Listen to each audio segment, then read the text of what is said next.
بسم اللہ الرحمن الرحیم۔ عید الفطر، اعمال کے جائزے، انعامات ربانی اور عزم نو کا دن۔ تحریر حافظ عمران حمید اشرفی۔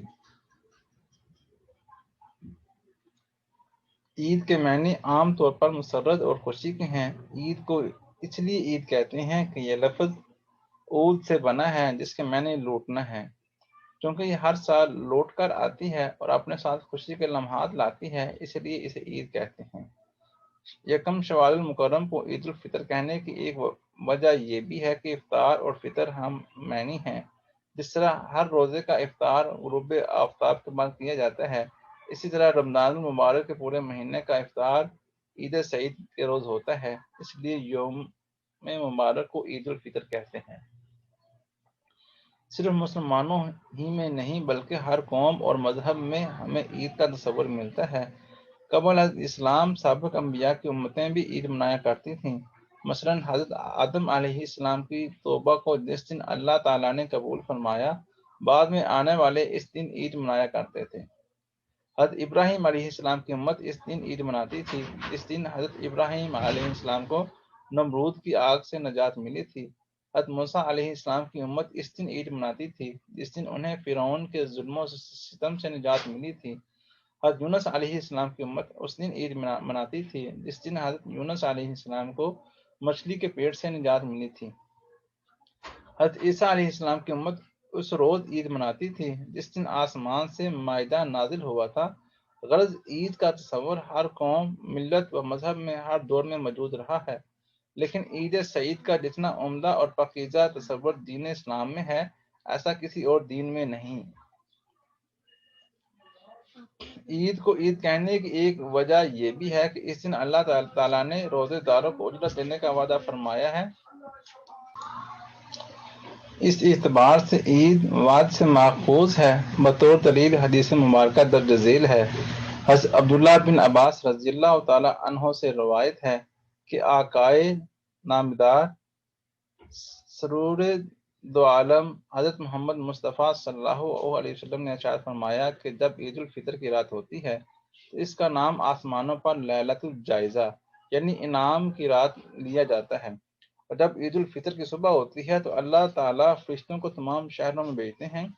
وہ زمین پر اتر کر تمام گلیوں اور راستوں کے سروں پر کھڑے ہو جاتے ہیں اور ایسی آواز سے جیسے جنات اور انسانوں کے سوا ہر مخلوق سنتی ہے، پکارتے ہیں، کہا اے امت محمدیہ صلی اللہ علیہ وسلم، اس کریم رب کی بارگاہ طرف چلو جو بہت زیادہ عطا فرمانے والا ہے۔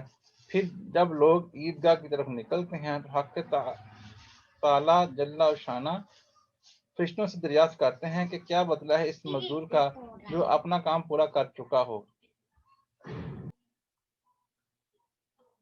تو حق تعالیٰ جل شانہ ارشاد فرماتے ہیں کہ اے فرشتوں، میں تمہیں گواہ بناتا ہوں کہ میں نے انہیں رمضان المبارک کے روزوں اور تراویح کے بدلے اپنی رضا اور مغفرت عطا کر دی ہے۔ بندوں سے خطاب فرما کر ارشاد ہوتا ہے کہ اے میرے بندو، مجھ سے مانگو، میری عزت کی قسم، میری جلال کی قسم، آج کے دن اس اجتماع میں مجھ سے اپنی آخرت کے بارے میں جو سوال کرو گے عطا کروں گا، اور دنیا کے بارے میں جو سوال کرو گے اس میں تمہاری مصلحت پر نظر کروں گا۔ میری عزت کی قسم، جب تک تم میرا خیال رکھو گے میں تمہاری لغزشوں پر پاسداری کرتا رہوں گا، انہیں چھپاتا رہوں گا۔ میری عزت کی قسم اور میرے جلال کی قسم، میں تمہیں مجرموں اور کافروں کے سامنے ذلیل و رسوا نہیں کروں گا۔ بس اب بخشائے عیدگاہ سے اپنے گھروں کو لوٹ جاؤ، تم نے مجھے راضی کر دیا اور میں تم سے راضی ہو گیا۔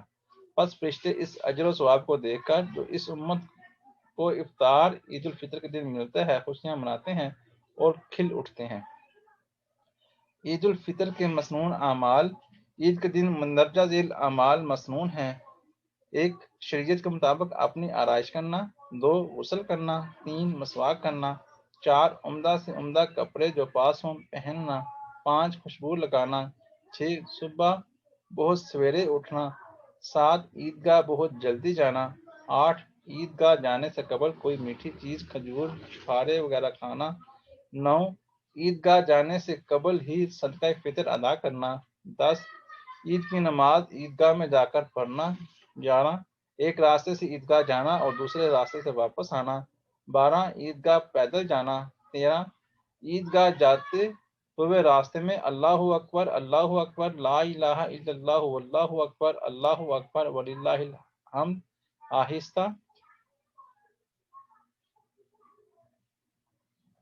آہستہ سے پڑھتے ہوئے جانا۔ حضور اکرم صلی اللہ علیہ وسلم سے عیدین میں غسل کرنا ثابت ہے۔ صدقہ فطر کے مسائل۔ عید کے دن سے پہلے ہی اپنی طرف سے اور اپنی نابالغ اولاد کی طرف سے صدقہ فطر ادا کرنا چاہیے۔ اگر پہلے ادا نہیں کر سکے تو عید کے دن اسے ضرور ہی ادا کریں۔ اس کے 2 فائدے ہیں۔ ایک یہ کہ رمضان المبارک کے روزوں کی کوتاہیوں کو معافی کا ذریعہ ہے، اور دوسرا یہ کہ غربا و مساکین کو عید کی خوشیوں میں شامل کرنے کا سبب ہے۔ حضرت عبداللہ بن عباس رضی اللہ تعالیٰ عنہ سے روایت ہے کہ حضور اکرم صلی اللہ علیہ وسلم نے صدقہ فطر مقرر فرمایا، روزوں کو لغو اور گندی باتوں سے پاک کرنے کے لیے اور مساکین کو روزی دینے کے لیے۔ ابو داؤد۔ اگر کسی مسلمان پر زکوٰۃ فرض نہ ہو مگر اس کے پاس ضروری سامان سے زائد اتنا مال ہو کہ جس کی قیمت 52 تولہ چاندی کی قیمت کے برابر ہو، اگرچہ وہ مال و تجارت نہ ہو اور اس پر ابھی پورا سال بھی نہ گزرا ہو، تب بھی اس پر صدقہ فطر واجب ہے۔ اور اگر زائد مال کی قیمت 52 تولہ چاندی کی قیمت سے کم ہو تو ایسے شخص پر صدقہ فطر واجب نہیں ہے۔ اگر کسی مسلمان کے پاس ضروری سامان سے زائد مال ہے اور اس کی قیمت 52 تولہ چاندی کی قیمت سے زیادہ ہے مگر وہ شخص قرض دار بھی ہے، تو قرض کو زائد مال کی قیمت میں منہا کرنے کے بعد اگر زائد مال کی قیمت مذکور نصاب کے برابر رہے تو اس پر صدقہ فطر واجب ہے، اور اگر کم رہے تو واجب نہیں ہے۔ عید الفطر کی نماز کا طریقہ۔ مقتدی کی نیت۔ میں نیت کرتا ہوں 2 رکعت نماز عید الفطر کی ابتدا میں اللہ تعالیٰ کی رضا کے لیے منہ میرا خانہ کعبہ کی طرف۔ نیت ارادے کا نام ہے، الفاظ میں نیت کو ادا کرنا ضروری نہیں ہے، اگر کوئی شخص زبان سے ادا کرے تو کوئی حرج بھی نہیں ہے۔ مقتدی امام کے ساتھ تکبیر تحریمہ یعنی اللہ اکبر کہتا ہوا دونوں کانوں کی لوؤں تک ہاتھ اٹھائے، پھر عام نماز کی طرح باندھ دیں۔ ثنا پڑھے۔ ثنا کے بعد قرات شروع کرنے سے پہلے امام 3 بار تکبیر کہے گا۔ مقتدی امام کے ساتھ ہر تکبیر پر کانوں کی لوؤں تک ہاتھ اٹھائے، پھر 2 تکبیروں پر ہاتھ کھلے چھوڑ دے اور تیسری تکبیر کے بعد ہاتھ باندھ لے، کھلے نہ چھوڑیں۔